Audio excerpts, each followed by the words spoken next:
Bueno, nuestro grupo está conformado por Leslie Ampudia, Valentina Giraldo, Valeria Peña, Angie Góngora y Sara Landazuri. Nosotros vamos a hablar sobre el año del feminismo, como es designado el 2019, ya que estuvo caracterizado por numerosos movimientos feministas en Latinoamérica, y los cuales vamos a explicar a la luz de la teoría constructivista.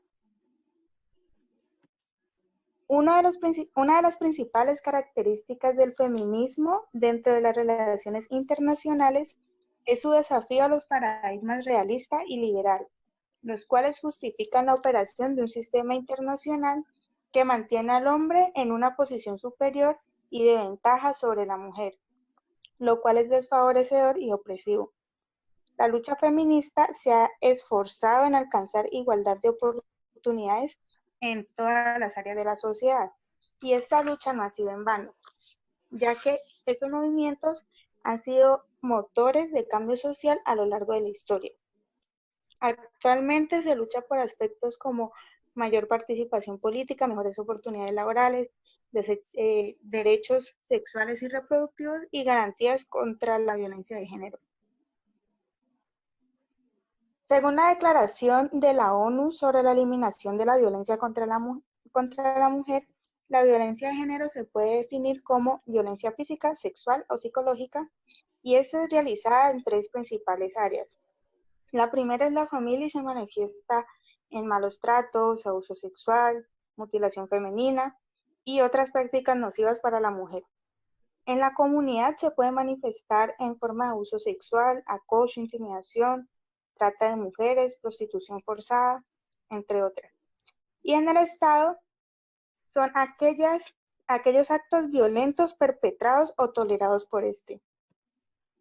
La violencia contra la mujer es un conjunto de abusos de los derechos humanos por motivos de género, y estos trascienden los límites entre lo público y lo privado y las fronteras entre los estados. Bueno, en contexto, tenemos que el año 2019 fue turbulento en América Latina. Las llamadas primaveras latinoamericanas, como fueron denominadas las protestas y las manifestaciones que atravesaron el continente, se dieron con diferencias, pero también con elementos comunes, tales como la desigualdad, la pobreza fruto del agotamiento del modelo neoliberal, la sensación de exclusión de una población decepcionada con las democracias y la corrupción en las instituciones. Cuando este descontento estalló, la sociedad civil respondió organizándose y exigiendo ser escuchada. En este contexto, el movimiento feminista ha destacado por su gran capacidad de convocatoria y articulación, teniendo un papel notable en las protestas de los últimos años. Los dos reclamos que más se han destacado en el feminismo latinoamericano son el fin de la violencia machista y el acceso a derechos reproductivos y sexuales. El 25 de noviembre se conmemora el Día Internacional de la Eliminación de la Violencia contra la Mujer.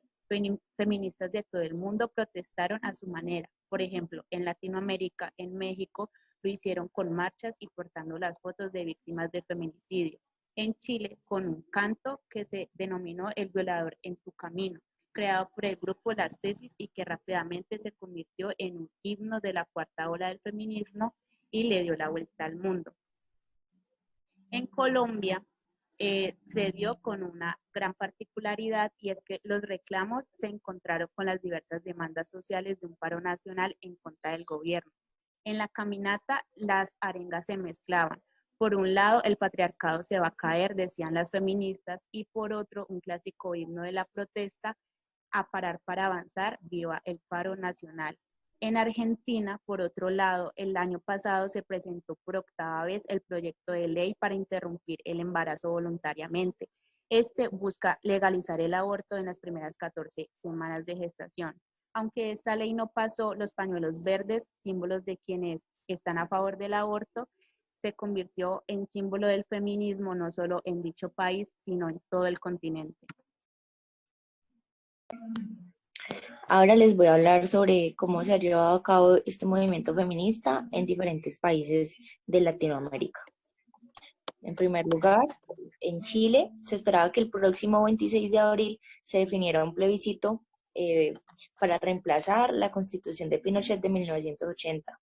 Dada la pandemia actual que estamos viviendo, esta fecha se pospuso y se llevará a cabo el próximo 25 de octubre. La importancia que tiene esto es que se espera que esta constitución tenga una perspectiva feminista, ya que según determinó el Congreso, se haría de forma paritaria entre hombres y mujeres, lo que pues ha sido celebrado por muchas congresistas de este país, ya que se tendría la inclusión de muchas mujeres para llevar a cabo esta nueva constitución. En segundo lugar está Argentina, el triunfo de los pañuelos verdes, tal como lo acaba de mencionar mi compañera. El gran objetivo de los movimientos feministas para el pasado 8 de marzo fue dar un empujón hacia la legalización del aborto. Además, se luchaba contra la explotación y la precariedad laboral, además del trabajo gratuito de cuidados. En cuanto en Colombia, el aborto sigue estancado, pero es una lucha que las feministas llevan de forma permanente, es uno de los objetivos que tienen planteados, ya que en Colombia la interrupción del embarazo se da solamente por 3 casos específicos.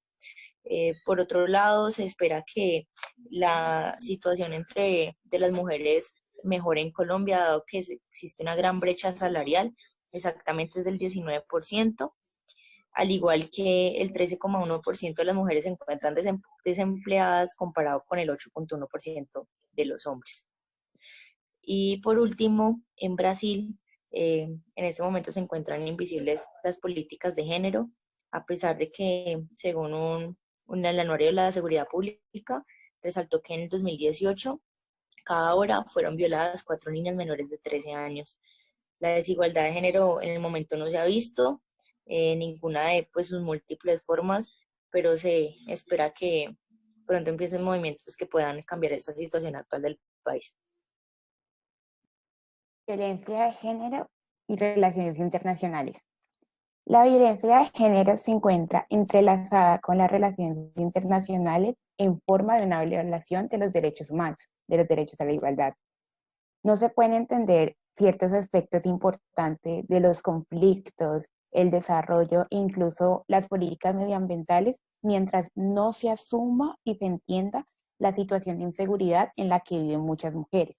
Según la Organización Mundial de la Salud, 1/3 de las mujeres del mundo son víctimas de violencia de género, y esto es una de las amenazas más grandes para la salud pública global. A su vez, cada una de las principales formas de interacción internacional, como las guerras, las relaciones comerciales, las migraciones, están relacionadas con un riesgo específico de violencia para la mujer.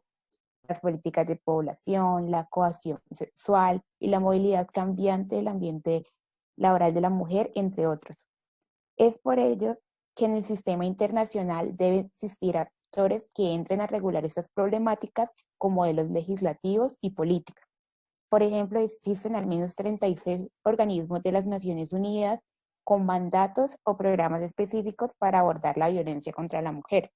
Por otra parte, el Tribunal Penal Internacional considera la violación y los embarazos forzosos como crímenes contra la humanidad.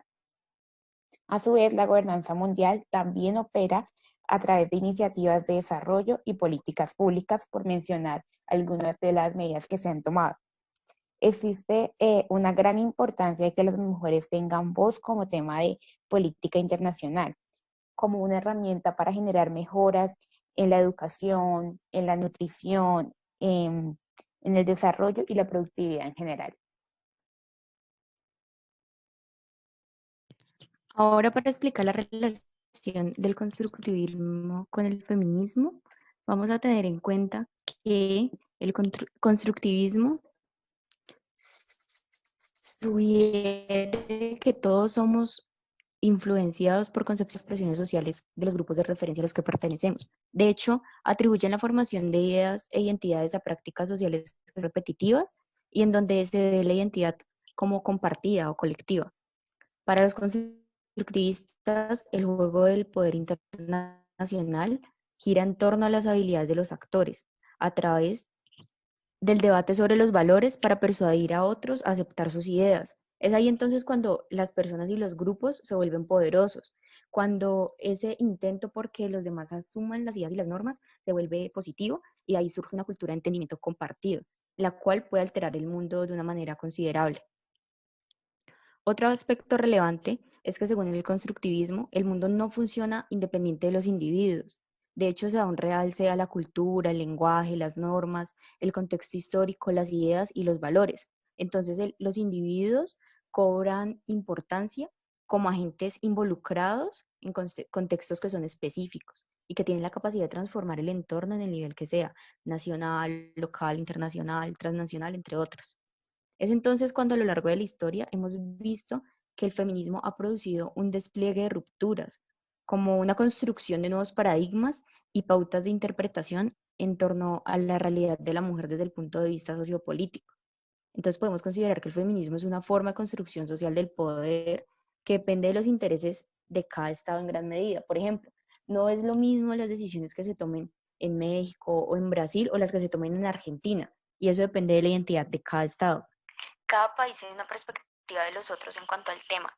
Por ejemplo, tenemos una percepción de que México es un estado muy machista por el concepto que se tiene de que los hombres allá son, entre comillas, los meros machos, y ese tipo de cosas son las que nos venden las películas, donde la mujer juega un papel de sumisa, que no tiene voz, que no tiene voto. Entonces se podría creer que esa es la realidad, pero vemos que con los movimientos feministas las mujeres están actuando, están buscando proteger sus derechos y tener voz y voto y que las escuchen.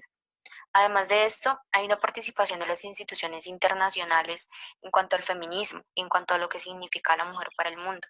Se puede decir que son políticas que resultan dinámicas y que la participación de esas instituciones cambia de acuerdo a la interacción que se tenga en el mundo.